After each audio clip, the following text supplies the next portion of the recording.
نماز ہوئی کہ نہیں ہوئی جنازے کی؟ معلوم ہوا نماز نہیں ہوئی تو ہم لوگ رک گئے کہ بھائی نماز پڑھ کے چلیں گے. تھوڑی دیر کے بعد معلوم کیا بھائی جنازے کے وارث کون ہے, کس کا جنازہ ہے, کیسے پڑھتے بغیر اجازت کے. تو شور مچائے لوگوں نے, بھائی کس کا جنازہ ہے, وارث کون ہے. تو دور 4 نوجوان بیٹھے, وہ اپنی جگہ سے کھڑے ہوئے اور وہیں سے بولے پڑھ دو پڑھ دو, اور پھر وہیں بیٹھ گئے. تو جو لوگ کھڑے تھے وہ نماز پڑھ دی. نماز سے فارغ ہونے کے بعد پوچھا گیا یہ نوجوان کون ہے. پتا چلا کہ اس مرنے والے کے بیٹے. سوچو میں نے واقعہ کیوں سنایا. یہ وہ بدنصیب باپ ہے جس نے اپنی اولاد کو نمازی بنانے کی کوشش نہیں کی. آج باپ کا جنازہ پڑا ہے, ان بچوں میں سے کوئی نماز جنازہ پڑھنے کو نہیں تیار. اس سے بڑی بدنصیبی اور کیا ہو. آؤ ہم طے کریں کہ ہم خود بھی 5 ٹائم کی نماز پڑھیں گے اور انشاءاللہ اپنی اولاد کو بھی نماز کا پابند بنانے کی کوشش کریں. نمبر 2, اگر یہ چاہتے ہو کہ اللہ آپ کو قبر میں اچھا ساتھی نصیب فرمائے اور آپ کی قبر جنت کا باغ بن جائے, تو ایک دوسرا کام یہ کرو. اور وہ دوسرا کام یہ ہے کہ آج سے اس بات کا عہد کر لو کہ زندگی کے آخری سانس تک جب کسی کا کوئی حق میری طرف نکلے گا تو میں ایک ایک پیسے کا حساب کر کے اس کے حق کو ادا کروں. بھائی کا حق ہوگا اسے ادا کر دوں گا, بہن کا حق ہوگا اسے ادا کر دوں گا, پڑوسی کا حق ہوگا اسے ادا کر دوں گا, کاروبار میں شریک پارٹنر کا حق ہوگا اسے ادا کر دوں گا. جو اپنے بھائی بہنوں کا حق ادا کر کے دنیا سے جائے گا, یاد رکھو اللہ اس کی قبر کو جنت کے باغ میں تبدیل کرے. اور جو کسی کا حق اپنی گردن پر لے کر کے جائے گا تو اللہ کی پکڑ سے اسے کوئی بچا نہیں سکتا. آج مسلمانوں میں ایک بہت بڑا طبقہ ان لوگوں کا ہے جو نماز بھی پڑھتے ہیں, روزہ بھی رکھتے ہیں, حج اور عمرہ بھی کرتے ہیں, لیکن دوسروں کا حق مارنے میں سب سے آگے دکھائی ہوتی ہے. مسجد کی پہلی صف میں آنے والے لوگوں میں سے بہت سے لوگ ایسے ہوں گے کہ اگر ان کی تحقیق کرو تو پتہ چلے گا اتنے بھائی کی زمین دبا رکھی ہے, بہن کا حق مار رکھا ہے, پڑوسی کے ساتھ بےایمانی کر رکھی ہے. یاد رکھو حق تلفی کا گناہ اتنا بڑا گناہ ہے کہ اس کے ہوتے ہوئے انسان کی کوئی نیکی آخرت میں اس کے کام نہیں آئے گی. اللہ قرآن کریم میں فرماتا ہے جس کا حق نکلتا ہو اس کو ادا کرو. کیا کہتا ہے؟ ان اللہ یأمرکم ان تؤدوا الامانات الى اہلها. اللہ تم کو یہ حکم دیتا ہے کہ جس کی امانت اور حق ہو اس تک اس کو پہنچا دو, اور کسی بھی طرح سے امانت میں خیانت مت کرو, اور حق تلفی کے گناہ سے ہمیشہ بچنے کی کوشش کرتے رہو. آج مسلمانوں میں حق تلفی کا گناہ عام ہے.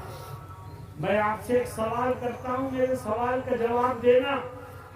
بتاؤ مسلمانوں, کیا ایسا نہیں ہوتا کہ باپ مرتا ہے ابھی اس کا کفن بھی میرا نہیں ہوتا اور اولاد میں جائیداد کے جھگڑے شروع ہو جائے؟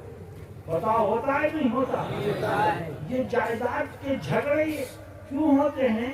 اس لیے کہ ہم میں سے ہر ایک اپنا حق لینا چاہتا ہے, کوئی بھی دوسرے کے حق کو ادا کرنے کی فکر نہیں کرتا.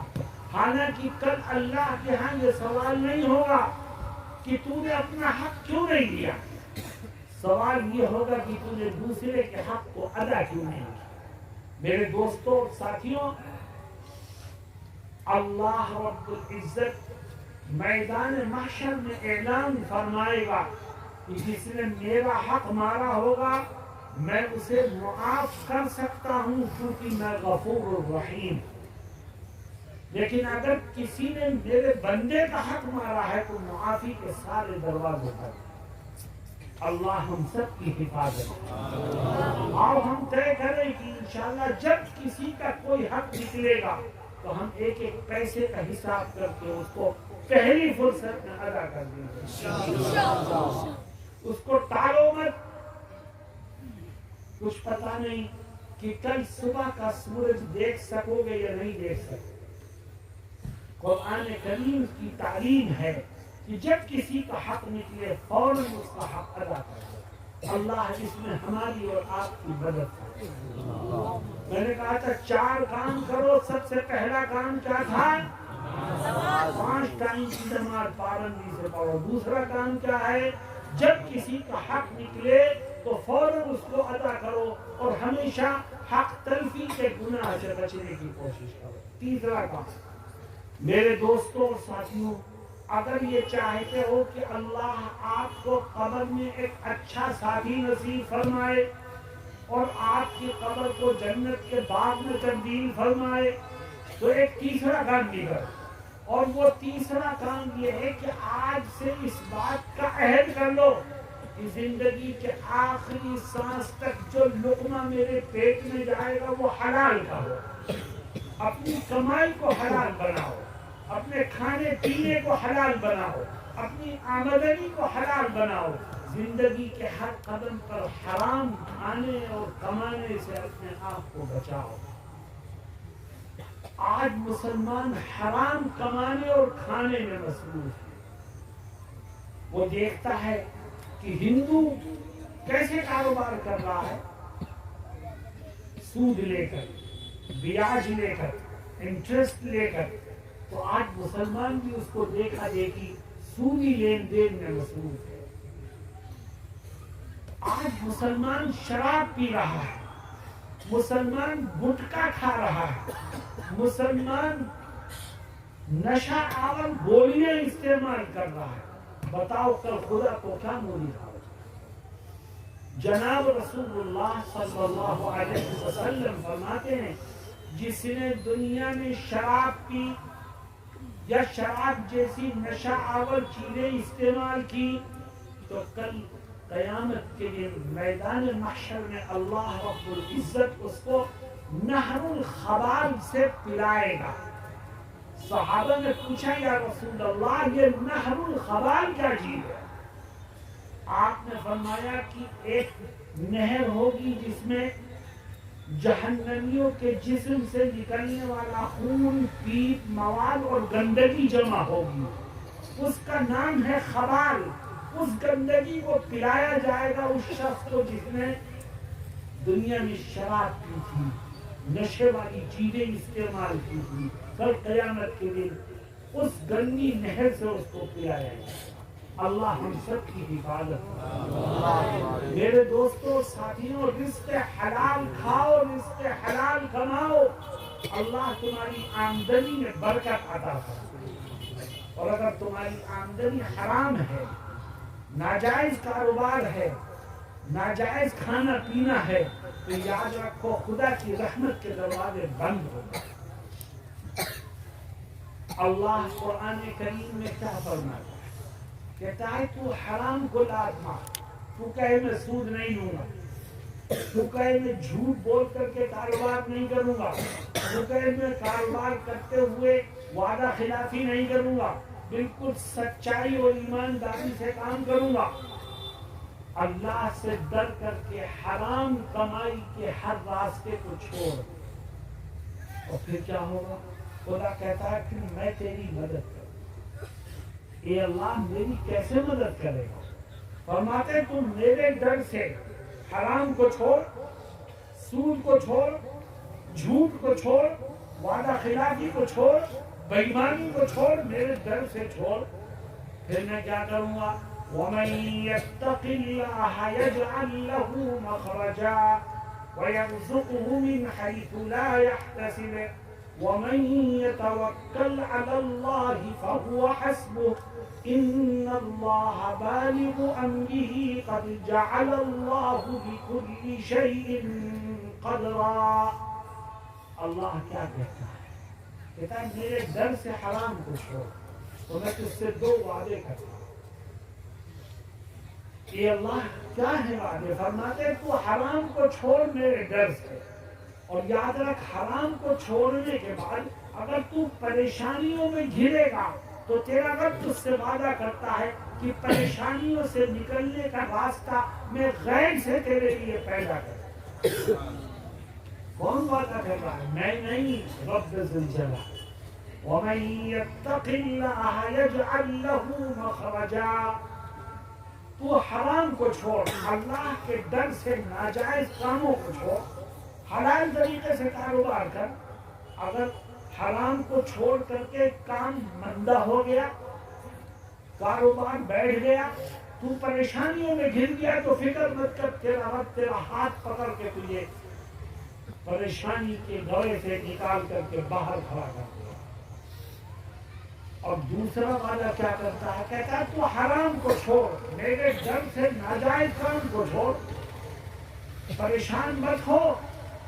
اگر تو حرام کو چھوڑے گا، تقوی والے راستے کو اختیار کرے گا، تو میں تجھے ان راہوں سے رزق عطا کروں گا جن کا خیال بھی کبھی تیرے ذہن میں نہیں آیا۔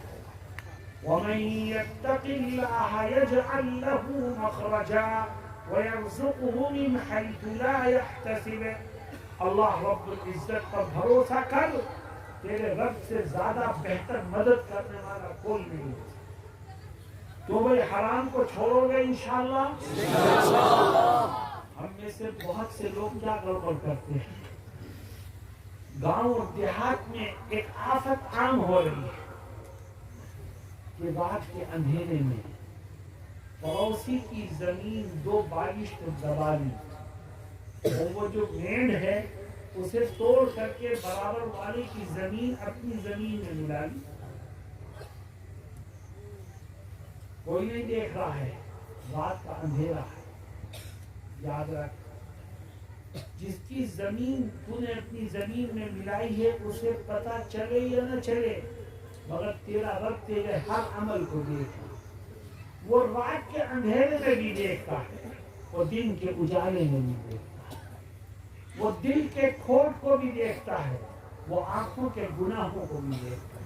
بتا اس سے بچ کے جائے گا تو کہاں؟ میرے دوستو، اگر یہ چاہتے ہو کہ قبر میں اچھا ساتھی ملے اور آپ کی قبر جنت کا باغ بنے، تو آج سے طے کر لو کہ انشاءاللہ جو کھاؤں گا، جو کماؤں گا، وہ حلال عمل کرو گے۔ اور دیکھو، قبر میں کوئی ہماری مدد کو نہیں آئے گا۔ آج تم دنیا کما کے لاتے ہو، بیٹے کی خواہشات کو پورا کرنے کے لیے، بیوی کو خوش کرنے کے لیے، اپنی اولاد کو اچھی زندگی دینے کے لیے تم دولت کما رہے ہو، حرام و حلال کے فرق کو بھول گئے۔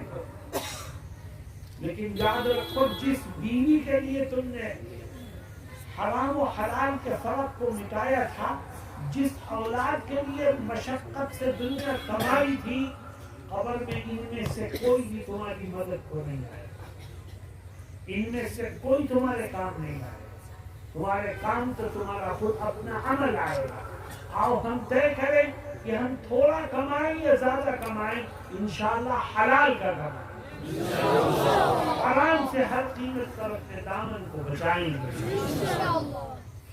آخری چیز میرے دوستوں اور ساتھیوں، ایک دن مرنا ہے، ایک دن قبر میں جانا ہے۔ اگر یہ چاہتے ہو کہ قبر میں خدا آپ کو اچھا ساتھی نصیب فرمائے اور آپ کی قبر جنت کا باغ بن جائے، تو ایک چوتھا کام بھی کرو، اور وہ چوتھا کام یہ ہے کہ آج سے طے کر لو کہ انشاءاللہ زندگی کے آخری سانس تک اٹھتے بیٹھتے چلتے پھرتے کھاتے پیتے نبی کریم علیہ الصلوۃ والسلام کی ایک ایک سنت پر عمل کریں.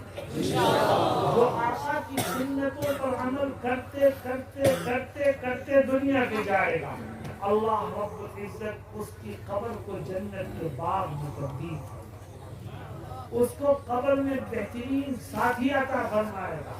اور جس نے نبی کی سنتوں کو چھوڑ کر کے غیروں کے طریقے کو اپنایا، وہ سن لے کان کھول کے.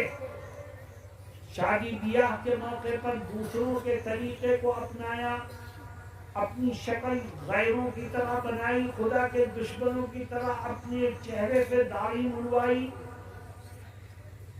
چلنے پھرنے کھانے پینے میں غیروں کی نقل اتاری، وہ سن لے اس کا کیا ہوگا. نبی کریم صلی اللہ علیہ وسلم فرماتے ہیں من تشبہ بقوم فہو منہم. فرماتے ہیں وہ شخص جس نے دوسری قوم کی نقل اتاری، یورپین اسٹائل کو اپنایا، جس طرح خدا کے دشمن داڑیاں منڈواتے ہیں ایسی منڈوائی، جس طرح سے غیروں کے ہاں شادی بیاہ کا طریقہ ہے وہ طریقہ اختیار کیا، تو کل اللہ کہے گا میدان محشر میں کہ تو نے دنیا میں جن لوگوں کا طریقہ اپنایا تھا، جن کی نقل اتاری تھی، آج تیرا حشر بھی انہی لوگوں کے ساتھ. تو نے کافروں کی نقل اتاری، حشر کافروں کے ساتھ ہوگا. اللہ کے دشمنوں کی نقل اتاری، حشر اللہ کے دشمنوں کے ساتھ ہوگا. یہود و نصارہ کی نقل اتاری، حشر یہود و نصارہ کے ساتھ ہوگا، نبی کے ماننے والوں کے ساتھ نہیں. میرے دوستوں ساتھیوں، سنتوں کا مذاق مت اڑائیں، سنتوں پر عمل کریں اور محبت کے ساتھ، عقیدت کے ساتھ نبی کی ایک ایک سنت کو سینے سے لگانے کی کوشش کرو. جو سنتوں پر عمل کرے گا نبی کی شفاعت کا وہ مستحق بنے گا.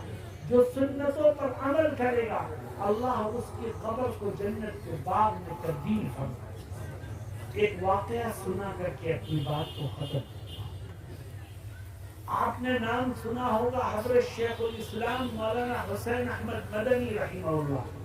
ابھی نام سنا ہے؟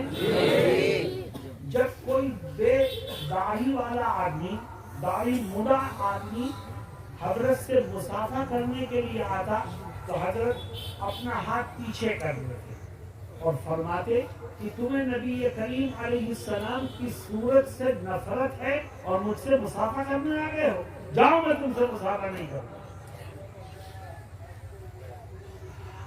آپ نے نام سنا ہوگا مولانا محمد علی جوہر. ابھی نام سنا ہے؟ مجاہد آزادی مولانا محمد علی جوہر. یہ علی گڑھ کے پڑھے ہوئے تھے، کلین شیو تھے، لیکن ملک کی آزادی کی جدوجہد میں مصروف تھے.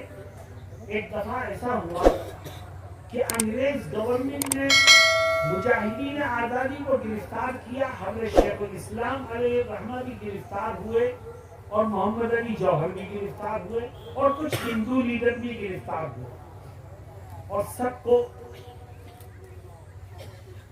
ایک جیل میں بند کر دیا. لیکن مسلم قیدیوں کو الگ بیرک میں رکھا اور ہندو لیڈر جو تھے ان کو الگ بیرک میں رکھا. تو جس بیرک میں حضرت شیخ الاسلام علیہ الرحمہ تھے اسی میں محمد علی جوہر بھی تھے. محمد علی جوہر کے چہرے پر داڑھی نہیں تھی، وہ الجیرین تھے، کلین شیو تھے. ایک دن ایسا ہوا کہ شام کو مسلمانوں کی جو بیرک تھی سارے قیدی اس میں آ گئے مگر محمد علی جوہر نہیں آئے. سبھی انتظار کرتے رہے جوہر صاحب کہاں گئے، جوہر صاحب کہاں گئے. کافی دیر میں جوہر صاحب آئے تو سب نے گھیر لیا. حضرت مدنی رحمہ اللہ بھی تھے. حضرت نے پوچھا کہ جوہر صاحب کہاں رہ گئے تھے؟ تو جوہر صاحب کہنے لگے کہ حضرت مجھے انگریز فوجیوں نے ہندو سمجھ کر ہندوؤں کے ساتھ بند کر دیا تو میں شور مچاتا تھا میں مسلمان ہوں، مجھے مسلمانوں کے ساتھ بند کرو. تو وہ کہتے تھے تمہارے اوپر مسلمان ہونے کی نشانی کون سی ہے دکھاؤ. اس میں دیر لگی تو حضرت نے ایک جملہ فرمایا دیکھو بزرگوں کی زبان سے نکلا ہوا ایک جملہ انسان کی زندگی کو بدل دے گا۔ حضرت نے محمد علی جوہر صاحب کو مخاطب کر کے فرمایا کہ جوہر علی صاحب، اگر کل میدان محشر میں فرشتوں نے ہندو سمجھ کر جہنم میں ڈال دیا تو کیا ہو؟ محمد علی جوہر جھکے حضرت کے پیر پکڑ لیے اور کہا حضرت اب کبھی میں داڑھی نہیں ہوگا۔ داڑھی رکھی اور حضرت سے قرآن اور حدیث کا علم حاصل کیا۔ محمد علی جوہر جب جیل سے نکلے تو لوگوں نے ان کو مولانا محمد علی جوہر کا لقب دیا۔ میرے دوستوں ساتھیوں، سنتوں پر عمل کرو، یہی نجات کا ذریعہ ہے۔ آج رحمت للعالمین کا دامن ہاتھ سے چھوٹ گیا ہے، ہر طرف سے بربادیاں اور تباہیاں ہیں جنہوں نے امت کو گھیر دیا۔ ہمارے پاس سب سے بڑا سہارا اللہ کی رحمت کا نبی کریم صلی اللہ علیہ وسلم کی ذات ہے۔ آپ کی سنتیں، چھوٹی چھوٹی سنتیں، آپ جس گاؤں میں رہتے ہیں، جس محلے میں رہتے ہیں، جس علاقے میں رہتے ہیں، وہاں کے علماء سے رابطہ کرو، جاؤ پوچھو ان سے کھانے کی سنتیں کیا ہیں، پینے کی سنتیں کیا ہیں، ٹوائلٹ میں جانے کی سنت کیا ہے، ٹوائلٹ سے باہر آنے کی سنت کیا ہے، سونے کی سنت کیا ہے۔ اگر سنت کے مطابق کھاؤ گے، سنت کے مطابق پیو گے، سنت کے مطابق سو گے تو تمہاری ضرورتیں بھی پوری ہوگی اور اللہ تمہارے ان عمل کو عبادت کے اجر و ثواب میں تبدیل کرے۔ میرے دوستوں ساتھیوں، میں بولتا رہوں آپ سنتے رہیں، اس سے کچھ حاصل نہیں، اور طے کریں کہ انشاءاللہ ہم زندگی بھر ان چاروں باتوں پر عمل کریں۔ جو ان چاروں باتوں پر عمل کرتے کرتے دنیا سے جائے گا، میں اسے یقین دلاتا ہوں کہ خدا اس کو قبر میں ایک اچھا ساتھی نصیب فرمائے گا اور اس کی قبر کو جنت کے باغ میں تبدیل فرمائے گا۔ اللہ ہم سب کو کہنے اور سننے سے زیادہ عمل کی توفیق سے مالا مال فرمائے۔ وآخر دعوانا ان الحمد للہ رب العالمین۔